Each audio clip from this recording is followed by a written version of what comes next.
திட்டக்குடி அருகே ஏற்பட்ட கோர விபத்தில் 7 பேர் சம்பவ இடத்திலேயே உயிரிழந்திருக்கிறார்கள். எழுத்தூரில் தேசிய நெடுஞ்சாலையில் திருச்சியிலிருந்து சென்னை நோக்கி அரசு பேருந்து சென்றது.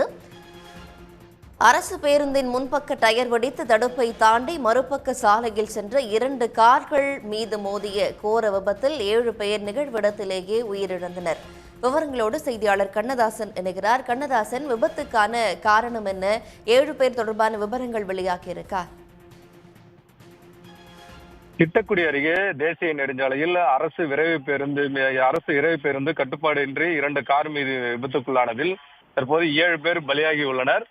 கடலூர் மாவட்டம் திட்டக்குடி அடுத்துள்ள எழுத்தூர் பகுதியில் தேசிய நெடுஞ்சாலையில் திருச்சியில் இருந்து சென்னை நோக்கி சென்ற அரசு பேருந்தின் டயர் என்பது திடீரென வெடித்துள்ளது.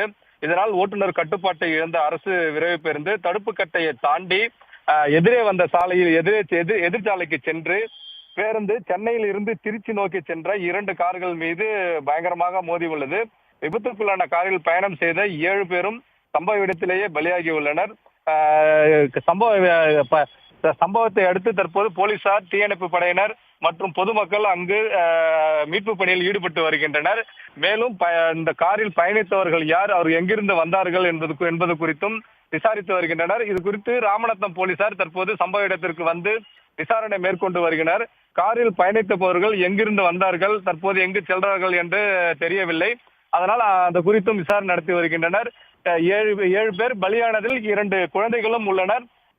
இந்த 7 பேர் சம்பவ இடத்திலே பலியான சம்பவம் என்பது இந்த பகுதியில் ஒரு சோகத்தை ஏற்படுத்தியுள்ளது. உடனுக்குடன் செய்திகளை தெரிந்து கொள்ள சன் நியூஸ் பெல் ஐகானை கிளிக் பண்ணுங்க.